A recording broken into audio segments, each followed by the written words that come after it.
Kollegen, ladies and gentlemen, it's my pleasure to welcome amongst us Mr. Ahmad al-Jaba, President of the National Coalition of Syrian Revolutionary and Opposition Forces, on the third anniversary of the Syrian revolution, which has been a peaceful approach from the opposition forces. Tragedy in Syria has no parallel in recent history. We would like to take the opportunity of your presence with us today to discuss what the international community can do to facilitate a political solution to the conflict and ensure a transition to a new democratic government in Syria. The situation is extremely worrying and the changes to find a political solution appear increasingly slim. Geneva I and also, I believe, Geneva II conferences have failed, at least until now. The opposition forces have been very much weakened by important military defeats by the regime and by disunity and internal fighting. The Syrian regime plans to hold national elections. It is not yet clear whether Assad will be a candidate. The Syrian parliament has set residency rules for presidential candidates, which will make it impossible for the opposition in exile to run for office. This casts strong doubts about the will of the regime to negotiate a democratic transition. The coalition of Syrian revolutionary and opposition forces has declared that any call for election would be a breaking point. What can the international community do to restart a real negotiating process? What are your views on the efforts by the United Nations to put pressure on the Assad regime to come back to the negotiating table in Geneva? Mr. Al-Gaba, you have the floor. Thank you for coming.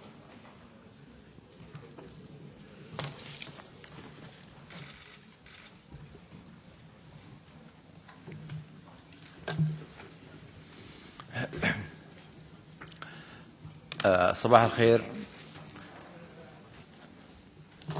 شكرا ل Good morning. First of all, I'd like to thank the organisers who have invited us to this meeting and to take part in this debate about the Syrian revolution this very day. 3 years ago, on the 18th of March 2011, we witnessed the beginning of the Syrian revolution in Daha, when children took to the streets and wrote messages on the walls in their schools. They were arrested and their nails were torn, and that's how the revolution began in Syria 3 years ago today.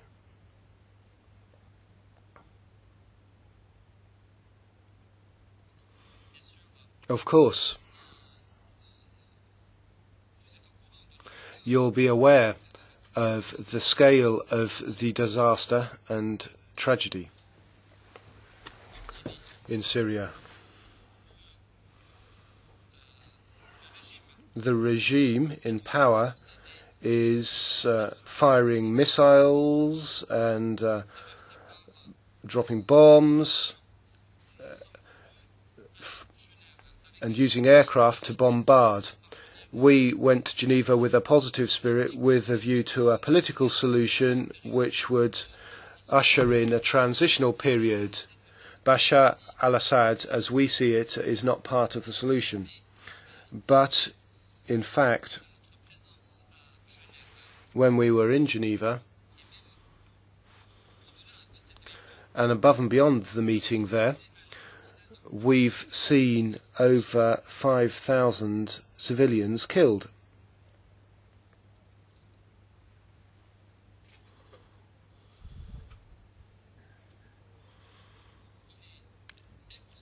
It's unimaginable that one could negotiate and witness that massacre, that systematic massacre. We went to Geneva having held a meeting in Paris. And We agreed to travel to Geneva, but if the regime is responsible for the failure of the negotiations, in that case, our friends and allies in the European Union and its member states, which are part of the core group, must take up a position to defend civilians and to provide military, humanitarian assistance. Mr. Ibrahimi, the Special Envoy of the United Nations to Syria, submitted his report 3 days ago and set out that the al-Assad regime should be held responsible for the failure of the negotiations. The UN Secretary General, Mr. Ban Ki-moon, also indicated that Bashar al-Assad's candidacy for a new mandate was the annihilation of any chance of achieving a political solution. Today, we're here with you to keep you abreast of all the information and details. We ask the European Union to supply us with anti-missile weapons to protect our population. You see what is going on in Aleppo. Bombs are being dropped, targeting apartment buildings, civilian residential buildings, and children are being killed by these bombs, and women, and they are being trapped under debris. So we would like that sort of weaponry in order to defend our people and to stop the Air Force killing our people on a daily basis. You also see the magnitude of the humanitarian disaster in Syria. Already over 200,000 have died. The UN has recognized that the number of displaced persons and refugees has reached 9 million Syrians. A third of Syrian territory has been completely or partially destroyed.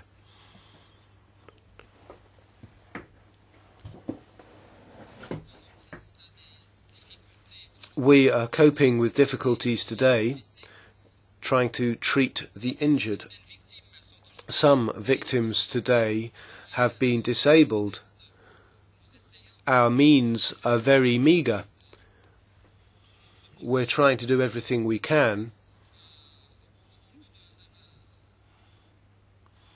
to try and provide aid to people left disabled or injured. We're also working in Syria, and we are trying to use all our resources to serve Syrians in Syria. Nonetheless, the tragedy is such that all our resources together are inadequate.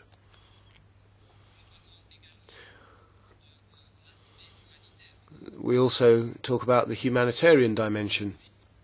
Today, you'll know that areas of Syria are completely surrounded. Areas where no food or drinking water or medicines can be found. In Syria, those who haven't been killed by weapons have been starved to the brink of death. Bashar al-Assad has adopted a law which is to say, submit or be starved. That is the slogan or motto today in the 21st century? Is he going to kill us a third time under the complicit silence of the international community, witnessing this crime or tragedy committed against our people?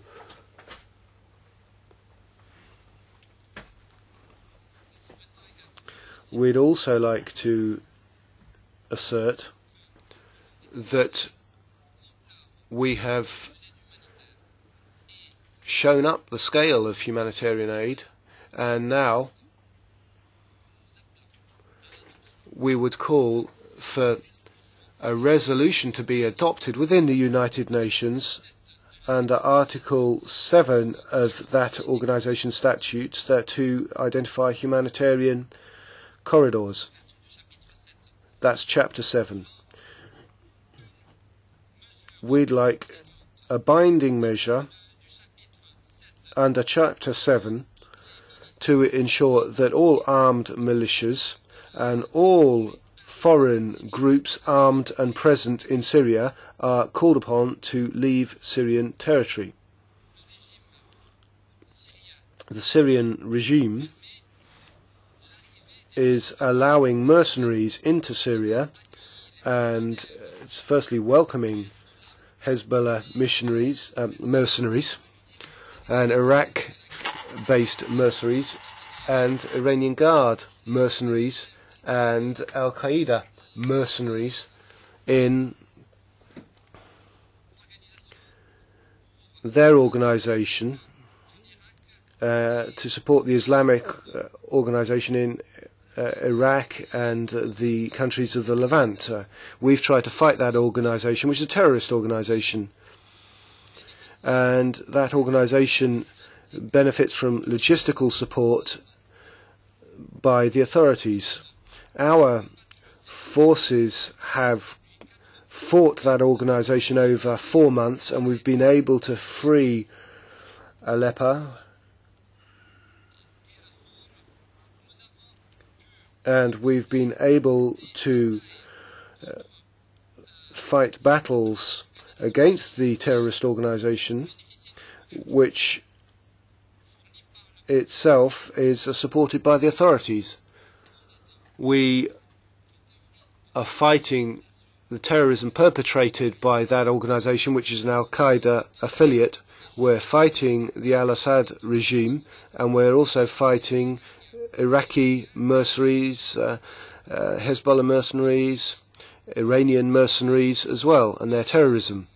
It's a war, an all-out war, that we are fighting against those three parties, and I believe that in that fight we are entitled to the benefit of unconditional military and humanitarian support. We've come here to set out our needs for you and to say to you that we'd like the European Union to come alongside us in this critical phase.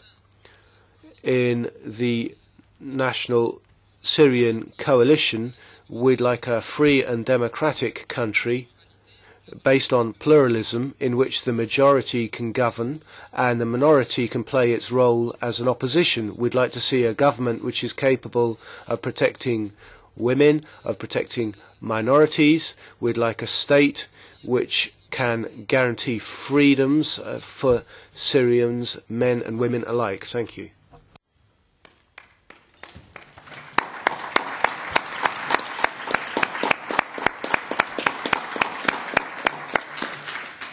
Thank you very much, Mr. Al-Jabra, for this statement in front of the Foreign Affairs Committee. And I would like now to give the possibility to our colleagues for their intervention. And first is Mr. Howitt. Well, thank you very much, President. And I'm joined, as you can see, Mr. Al-Jabra, with all members of this committee across this House and across the different political parties in giving our strong welcome to you today. Thank you for joining us. And I don't think any of us pretend that the European or international response has been sufficient in relation to the crisis, but I hope that you understand from the warmth of our response that our understanding of the need to do so is very high, and we welcome you in genuine sympathy and solidarity. I'd like to ask you 3 questions, if I may, sir. The first one involves an inside track on the Geneva II talks. We were all watching. We were all hoping that there would be success, and I think it's only fair for me to ask you, because so many people will be interested in this House, but also others watching, what your take was on how those talks went from inside, whether you had any hope that there could be a breakthrough within that process, which we might learn from in terms of any future diplomatic exercises, why in the end it wasn't able to succeed. I think it's important that we ask you that. Secondly, I'd like to ask you about the support from us in the European Union to you as a coalition of opposition groups. I think it's fairly standard analysis to say that one of the difficulties in this process, not wishing to criticise you personally or those you represent, but one of the difficulties is that the opposition is diverse and not necessarily coordinated to the degree that may be necessary to really move towards a transition in the country. I don't welcome or celebrate that fact, but I think it's a fact of life for you and for your colleagues. You may wish to comment on that, but I'm most interested in you commenting on whether the diplomacy, whether the financial support, training and other logistical support that we're giving to you as an opposition coalition is sufficient, or whether I've heard what you've said this morning about arms, and clearly others, that's been heard, and others will respond in this committee. That hasn't yet been the will of the European Union, but just in terms of support to you as an opposition and helping you to be more coordinated and more united, can we do more? Are we doing enough? And finally, you've been very honest with us in talking about the jihadists, the, as you called them, Al-Qaeda affiliates that are also mixed up in the opposition. I'm grateful, and I think people in this House and in the European Union will be grateful that you are open and honest about that, because there is a real fear on many of our parts that one set of very wicked and evil and violating people is just potentially replaced by another.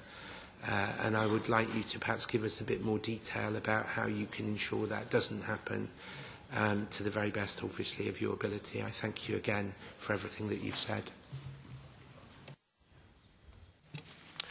Thank you very much, Mr. Howitt. Now I would like to give the floor to Madame Schaake. Thank you very much. It's important that we keep looking for solutions, however challenging that may be. I appreciate the opportunity to hear from you. I would like to ask what you think about the chances of the Geneva process and your role in them, and also about the role that you believe Iran might play. There are some people who believe that there cannot be a solution without the Islamic Republic, which is actively supporting the Hezbollah fighters as well as the Assad regime participating. There are others who believe that that would complicate things. Your opinion would be greatly appreciated. I would also like to hear more about the extent to which extremist jihadist groups are growing, but also the extent to which they are clashing with each other. What do you think the impact will be a couple of months from now? Because it's very clear to us that we cannot speak of one jihadist bloc. We see certain extremist groups even more violent and radical than others. And they are, of course, all of great concern to us, because we understand very well that the people of Syria are crushed between a violent regime that doesn't tolerate any opposition and these extremists, which are not creating a diverse or democratic society as an alternative. So indeed, we're very concerned about this. The European Union has been one of the key contributors of humanitarian programs and aid. We're, of course, very sad about the amount of Syrian people that now rely on aid, the restrictions of aid reaching people, Perhaps you can speak about that. What kind of leverage do you have over opposition forces of ensuring access to aid in areas where that might be possible? I think those are the most important questions, but any thoughts on the neighboring countries in the humanitarian context, Turkey, Jordan, especially Lebanon, would also be appreciated, because through those countries and through our humanitarian assistance, we may be able to change the focus of our programs if that's necessary. Thank you. Thank you very much, Mrs. Schaake. Now I would like to give the floor to Mr. Atkins. Chairman, thank you very much indeed. Can I add my welcome to Mr. Al-Jarba on his visit? We have an expression in Britain which suggests of diverse political views that there should be a plague on both your houses. In other words, as Richard Howitt said earlier, there are beginning to be concerns amongst people who would be your natural allies about the mix of both the opposition, let alone what Assad's up to. And I do urge you to take this one on. You mentioned it, and I know that you appreciate it. I do think it needs to be taken on and dealt with very firmly and very actively. We have noticed, of course, recently that Russia, in context of Syria, is very keen on non-intervention, which doesn't seem to be quite what it's involved with just at the moment. But interestingly, and we heard earlier this morning from someone who suggested that it was worth noting China's position in relation to Ukraine. I wonder, given the Security Council problems over Syria with Russia and with China, whether you have given any consideration, either directly or with the assistance of others, to making serious overtures to China, and whether that is a runner or whether they would just slam the door in your face. It just seems to me that if we are to break this deadlock, this jam of negotiations, we need to find a unique and different way of going about it. And I just wonder whether China might be the option. Thank you very much, Mr. Atkins. And now I would like to give the floor to Mr. Pöttering, our former President of the Parliament. Ja, thank you so much, Herr Al-Jarba. Herzlichen Dank, dass Sie hier sind. Thank you very much for having come here today. What you've said to us has made a big impression, I think, on all of us. On a personal note, I would just like to say that I think that the Assad regime has outlived itself, and it has to go, because otherwise there is no prospect of peace for the Syrian people. But a Russian writer said that if you simply remove a statue commemorating somebody, the thing is you don't know what or whom it will be replaced with, and it could be something even worse. Now, this, I think, is that what we are all thinking now. Assad has done some terrible things, but it is the case that the Christians were able to live fairly freely in their country, and they were able to practice their beliefs. I've seen in Damascus a church which was lit up with a cross outside, and you wouldn't see that in many Arab countries or in many places there. And therefore, what I'm really thinking about now is what is the issue with religious minorities? What's their position in Syria, and how are they currently coping? And if you and your group do finally win the day, what will be the position of the Christian minorities thereafter? Severin. Thank you. Thank you for your presentation.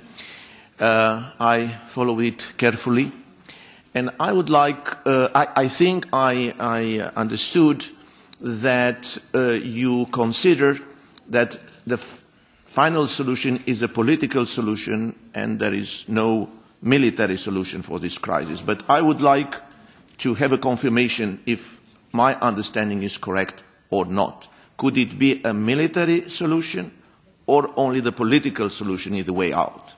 And if the political solution is the way out, or if it is the best way out, my second question would be, what would you consider to be the political solution which at the same time is just, it's feasible, and it's sustainable? It would be very important from us to know your assessment on, or your opinion on that way. And my last thing, what do you think, which were the most important obstacles till now which didn't let the Geneva process to go towards the political solution you consider to be appropriate? Thank you very much. Thank you very much, Mr. Severin. The last speaker who asked for the floor is Mr. Landsbergis.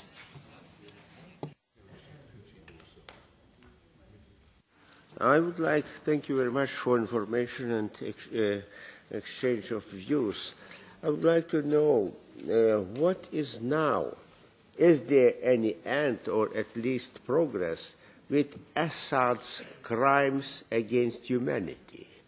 When chemical weaponry was used against civilians opposing the regime, and so many people, including so many children, were killed.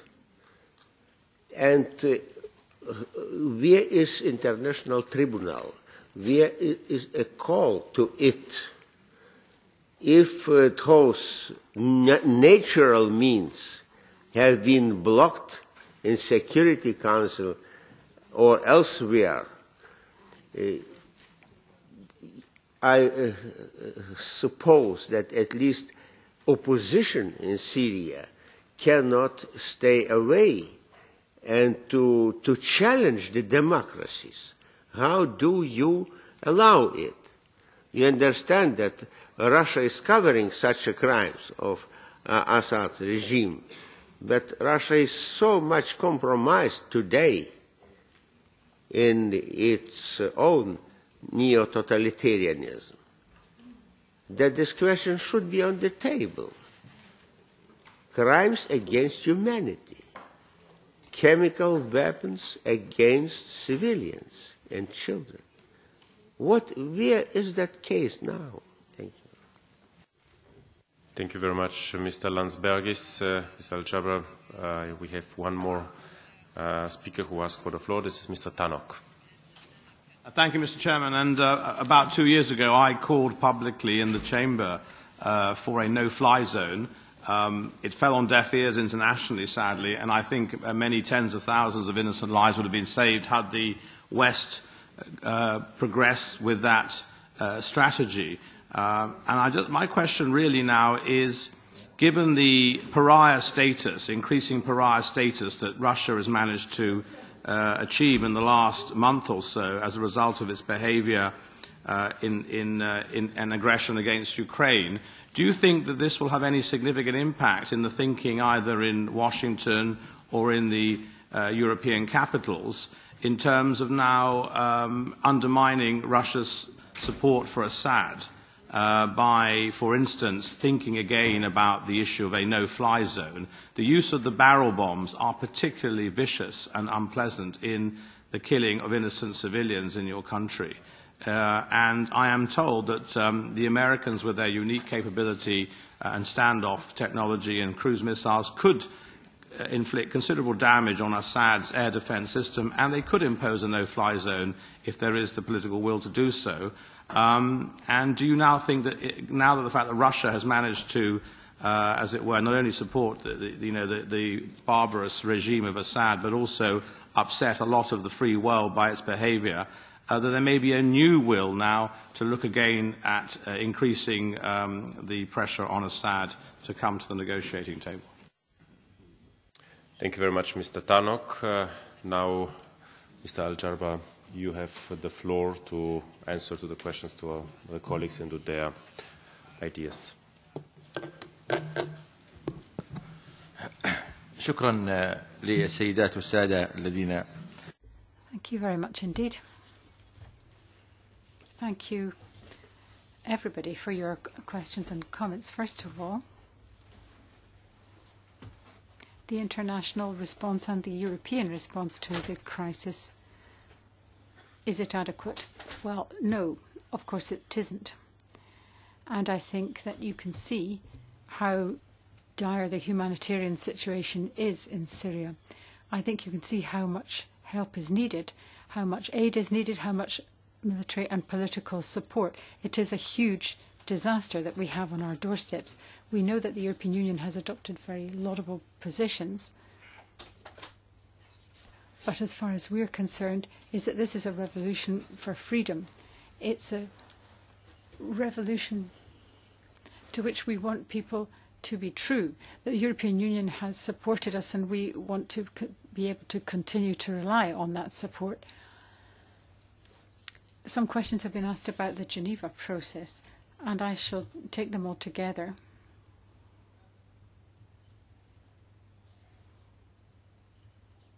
Why did the Geneva process not end successfully? We know that effectively it has failed. Well, we're aware of the fact that the regime in Syria is criminal in nature. We personally are familiar with this regime, and we know that it is not inclined to accept a peaceful solution. It's a regime which is prepared to murder its people with Scud missiles.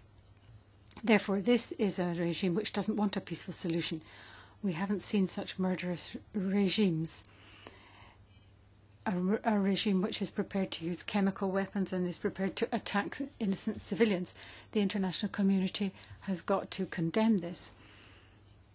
The international community has, however, simply adopted an international resolution calling on Syria to withdraw the use of chemical weapons. Yes, that has been adopted. But beyond that, not enough. In parallel, of course, plenty traditional military arms are being used against the Syrian people. So it's really only chemical weapons that have been withdrawn. Conventional weapons, conventional warfare is still being perpetrated against the Syrian regime every single day, and many people are continuing to be killed. I'll say more about the Geneva process in a minute.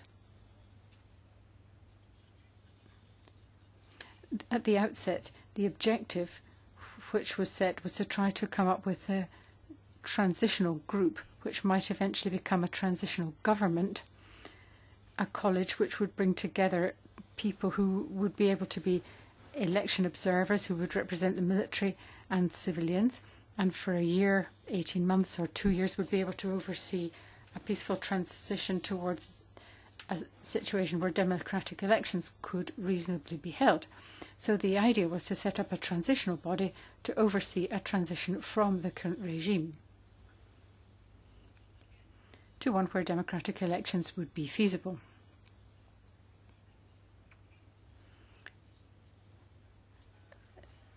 The opposition and the regime said to the Americans, the Europeans, the Russians and others that the regime would not accept such a transitional body because Assad would not countenance that. And the regime really is Assad or destruction of the country. There is no alternative countenance by the regime in place at the moment. It is not prepared to accept a transitional body, especially one in which Assad wouldn't be represented as such. It's been said that pressure was exerted by the Russians, and indeed we turn to the Geneva process in hope, but at the same time in the knowledge that it was likely that the Geneva process was not going to give rise to a political solution. From a media point of view, of course, we did make some headway because we showed that the Geneva Conference 1 resolution was acceptable. So we gave our support to the resolution and to the prospect of a peaceful solution to the withdrawal of the army back into its barracks and giving the people the right to peaceful demonstration. And these were the demands or the points that were contained in the first resolution from Geneva, which we supported and adopted. And in through our participation in the second Geneva conference, we were able to show that the regime had ideas which stemmed from Bashar Assad himself and which had been implemented by the Foreign Affairs Ministry really for their own purposes, whilst we were really seeking to appeal to the Syrian people as a whole. And we did, in so doing, highlight the intransigence of the regime when we went to Geneva. So we were at the same table as representatives from the regime in Geneva, and we were prepared to countenance making concessions, although we were aware of the fact that the Syrian people back home were not happy about us sitting around the same table with representatives from the Syrian regime and negotiating with them. But we thought that we should do this, and this is why we went to Geneva on that occasion. It is true that we do have a concern about involvement of what you called jihadists or al-Qaeda affiliates. It is a concern of ours. We don't get engaged with them more than simply some kind of dialogue. And we went to Geneva with the support of these groupings, and we went to Geneva fully prepared to accept a ceasefire and to indeed to work for that. But what happened in Geneva was that the regime was determined to make the endeavours in Geneva a failure, and therefore that is what happened. They weren't prepared to work for genuine progress. I talked earlier about the need to think what the prospects of the Geneva process might be. Will it be possible to have a further conference? I think it is unlikely that such a conference would actually lead anywhere, given the fact that the regime hasn't cooperated with what has been attempted so far. Another member asked about terrorism. I think that was the third question.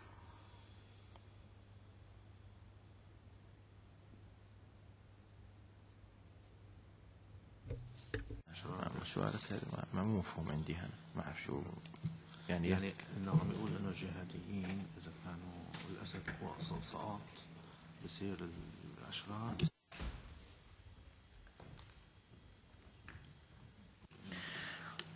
هذا يمكن سؤال ايضا اكثر من سؤال. There were several more questions really focusing on this, on extremists. Our position is clear.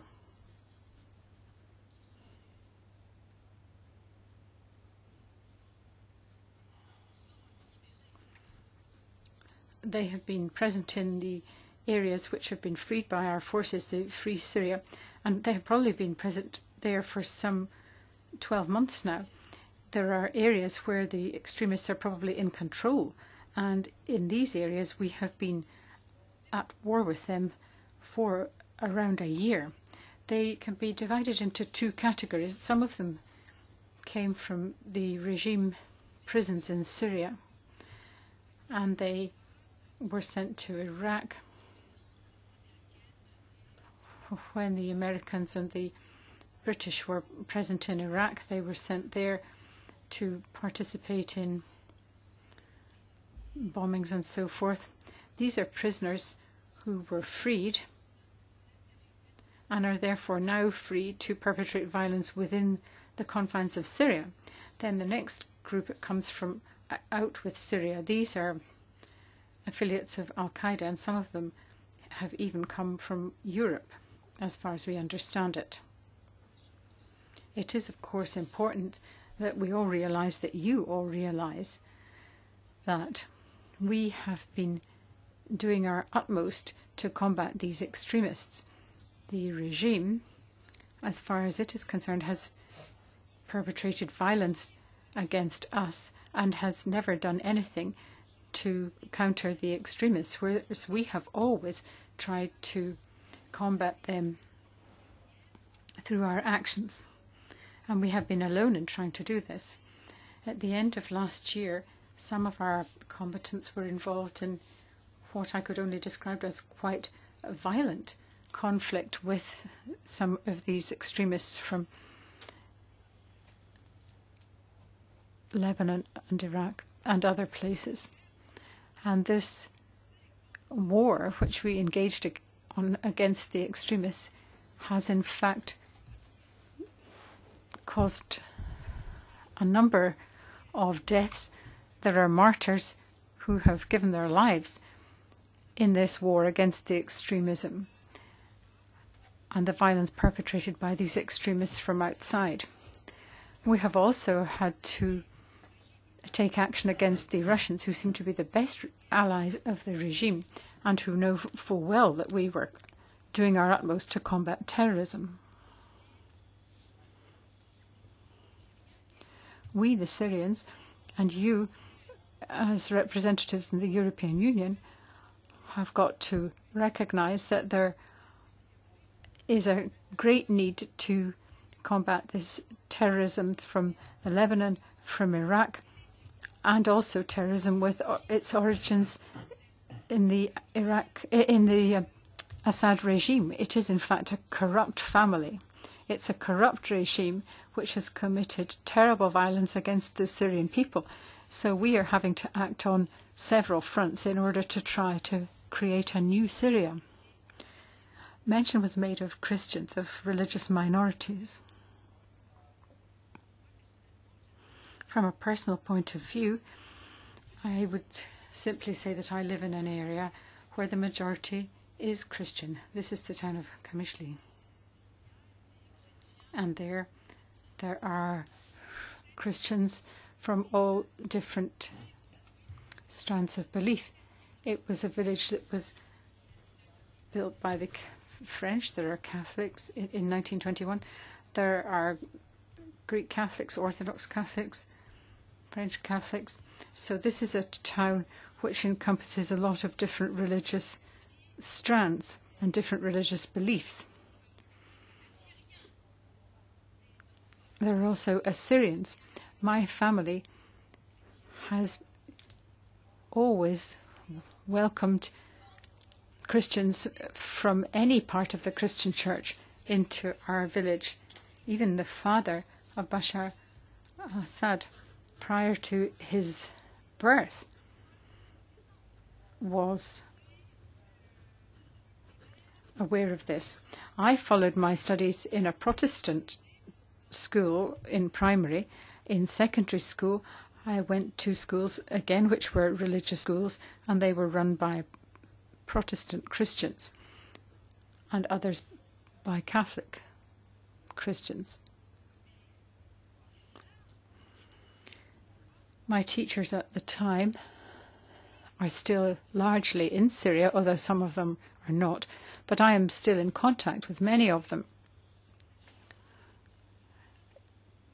We're in an area where really there was no difference made between Arabs, Kurds, Christians. And it's a region which traditionally and historically had been peaceful and calm, where there was peaceful coexistence between the Christians, Muslims, the Kurds and others. But the father of Bashar al-Assad was a different personality from the present Assad. Were there churches? Yes, of course there were churches from all these different Christian groups. And once the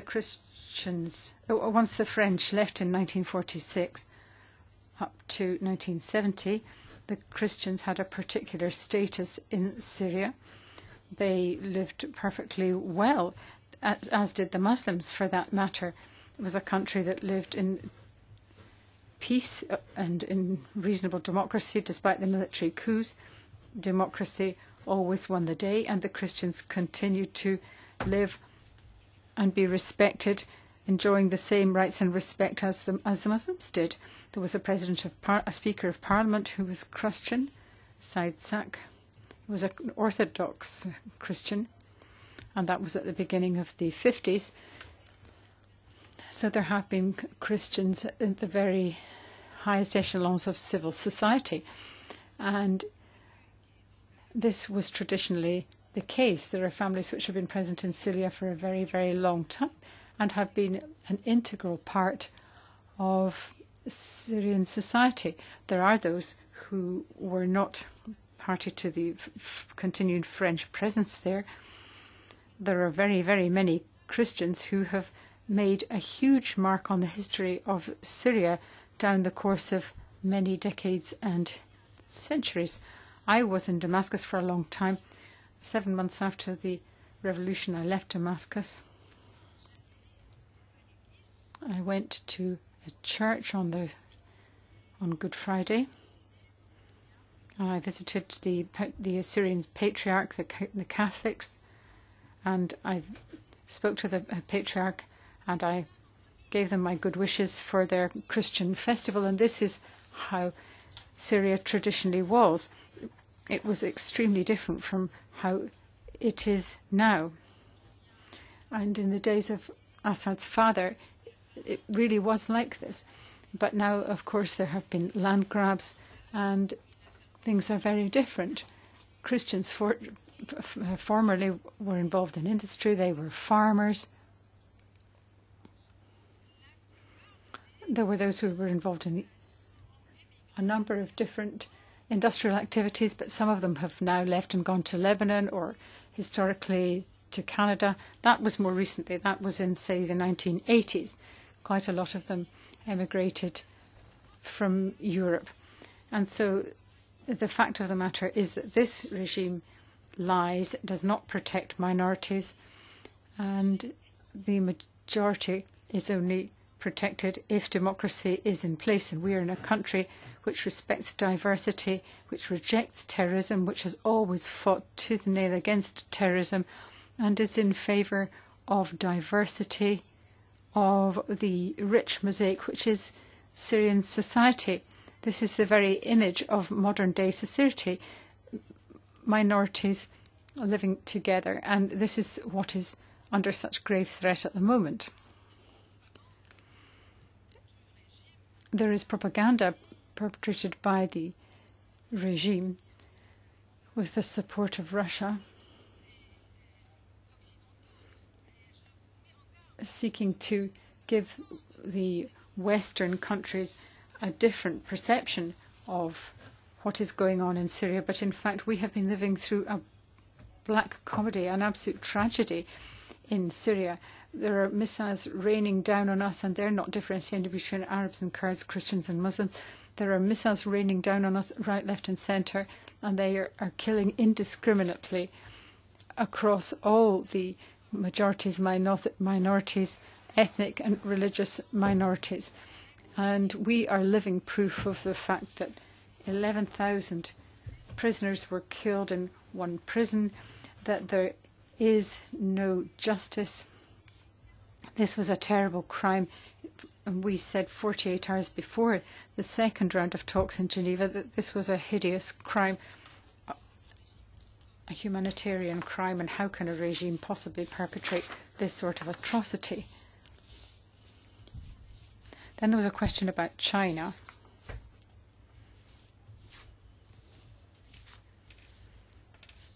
We have met in China, met with the Chinese representatives. We did this in Montreux, and we have had a number of discussions with them. I spoke to the foreign minister from China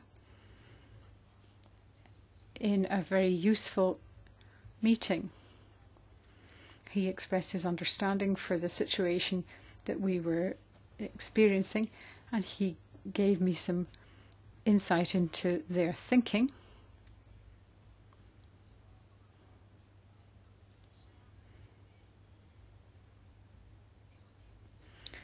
He said that the approach of Assad was wrong, it was bad, and that the approach of the opposition, on the other hand, was very constructive. And he indeed issued an invitation for us to go to China as part of an official delegation, and I intend to take up that invitation very shortly because we have very good relations with the Chinese and their official representatives. Then there was a point made relating to Iran.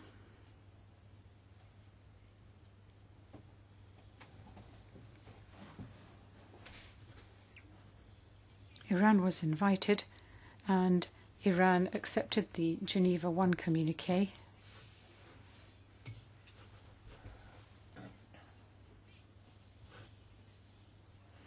But if a party does not sign up to the Geneva I communiqué, then it cannot participate in Geneva II, and Iran was in this category. Iran participated in a certain amount of the violence that's been perpetrated in Syria. Hezbollah is an organization which can only be described as terrorist, and Hezbollah is under a great deal of pressure from the Iranians to get involved in the war in Syria. So the involvement of Hezbollah in Syria does mean that it is more exposed. In the Arab world,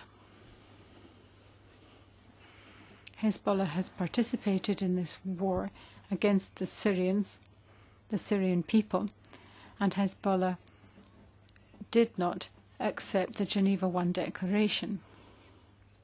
If Iran really wants to make a positive contribution, then we would welcome its participation, and we would be absolutely in favor of its positive engagement and positive involvement.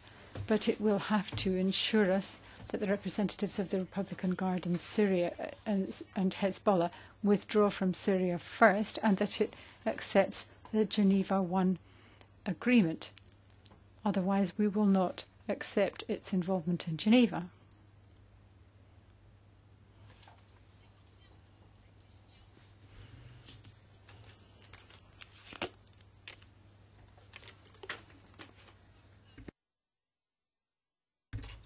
As to the question of the opposition and whether we are in a position to exert some control over the opposition forces, we came to Geneva with a clear mandate from these groupings on the ground. And it is our intention to ensure that assistance is distributed to all the liberated areas. There are a number of groups and factions on the ground, and these are the way in which we can best combat the terrorism perpetrated by the regime. And these are the people we can also, we hope, rely on to distribute aid throughout Syria.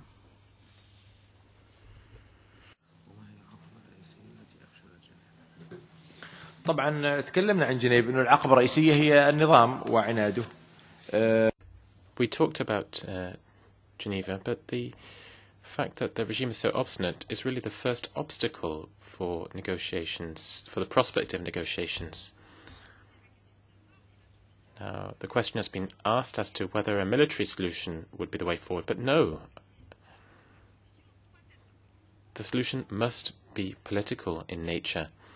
We need to find a political solution, but as things currently stand, there are two parallel lines. There's a military front and a political one. And so, if we don't bring very strong pressure to bear on the regime, there won't be a political solution. Now, when chemical weapons were used, that caused outrage across the world, and I was in touch with many foreign ministries, including with John Kerry.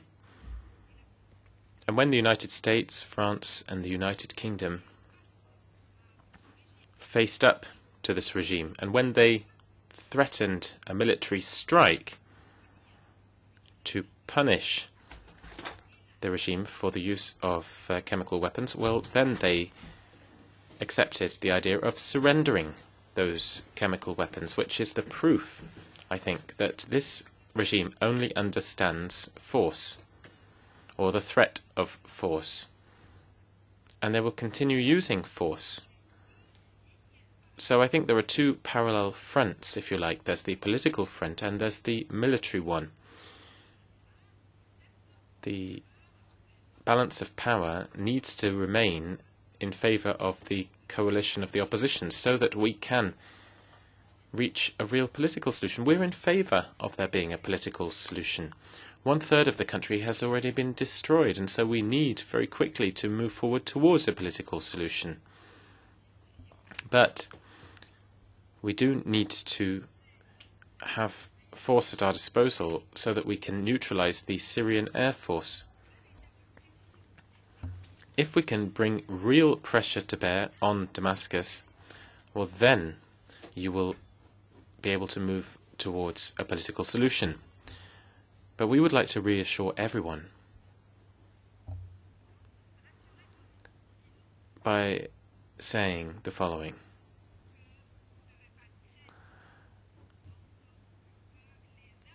You should not worry that weapons are going to fall in the hands of terrorists or extremists in Syria. We are capable of fighting these extremists and these terrorists.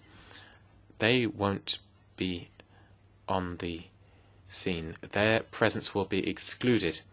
The real revolutionaries, they are the ones who stepped up to fight Bashar al-Assad, and those are the ones who will remain present on the scene. When we announced our war against the Islamic State of Iran and the countries of the Levant, well, we need to make sure that our revolution is not stolen from us. And all of those who would be in favour of elections, proper elections, well, we would support those people.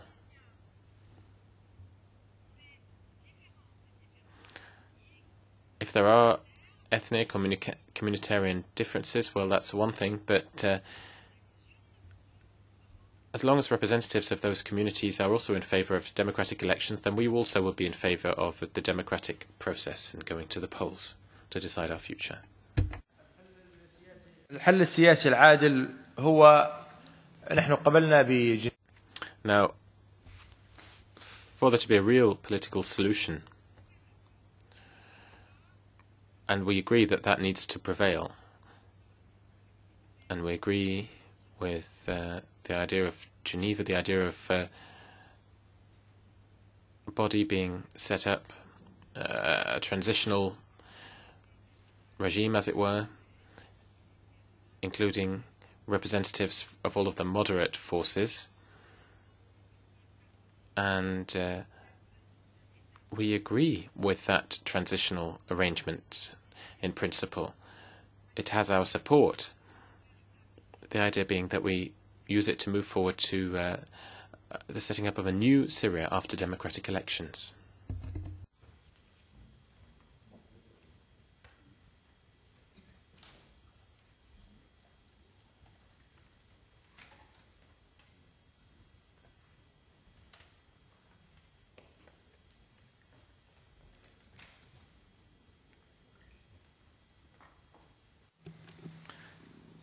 نحن في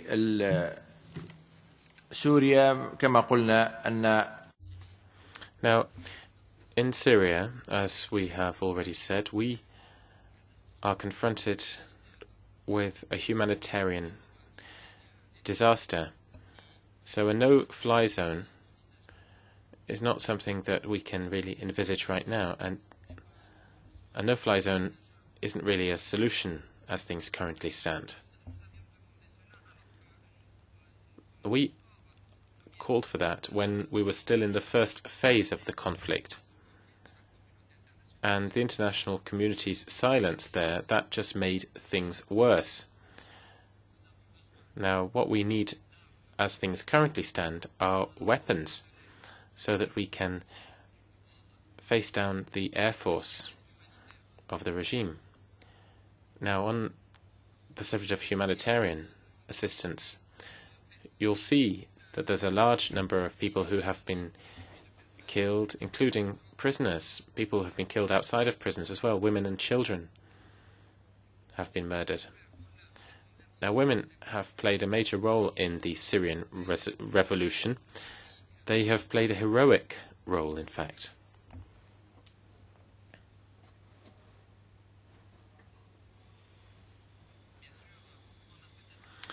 Now, perhaps we have not paid sufficient tribute to the role played by women. I was able to visit the town of Dara in the south of Syria, which was the cradle of our revolution.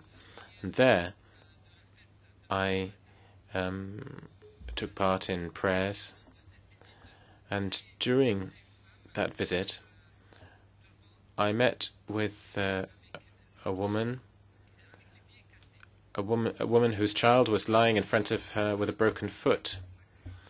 The foot had a fracture, and this woman told me, well, I've got 2 children, 3 children in fact, who died as martyrs, and a 4th child is injured.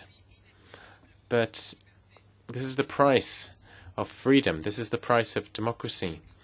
And this is a true story that I'm telling you. A woman who accepted the death of her children as the price of freedom for Syria.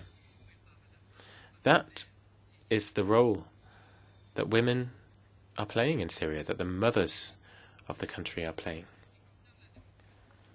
Now, on the question of democracy, I have become president of our coalition by way of elections that were held.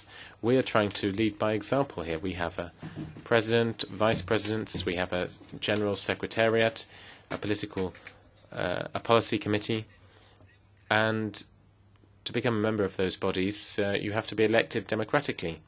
Those are the principles that we wish to adopt when we start to draft the next Syrian constitution. I think I have now answered the questions that have been put to me. This really has been a unique opportunity for me to meet the members of the Foreign Affairs Committee here in the European Parliament. We consider that the European Union is our closest ally, and we hope that you will remain on our side, not on the side of those who are murdering us. Europe has always been on the side of the victim. Europe has never supported oppressors and will never do so. That's our hope, at least. Thank you. Herzlichen Dank. Well, thank you very much. Thank you for your presentation to us. We are very much on your side. But we also know that sometimes we are helpless. Our hands seem to be tied, given the terrible things that are happening in your country. When we see how many victims, how many people have lost their lives, how many refugees there are. I was recently in Lebanon, and we have 1 million Syrian refugees in a small country such as Lebanon, families with many children, women who don't know where their husbands are, looking after many children themselves. And this is a terrible humanitarian disaster which has overcome your country. And so we do hope soon that we'll be able to see a peaceful solution, that people will be able to live in peace and freedom in your country. And we wish you all the best for that.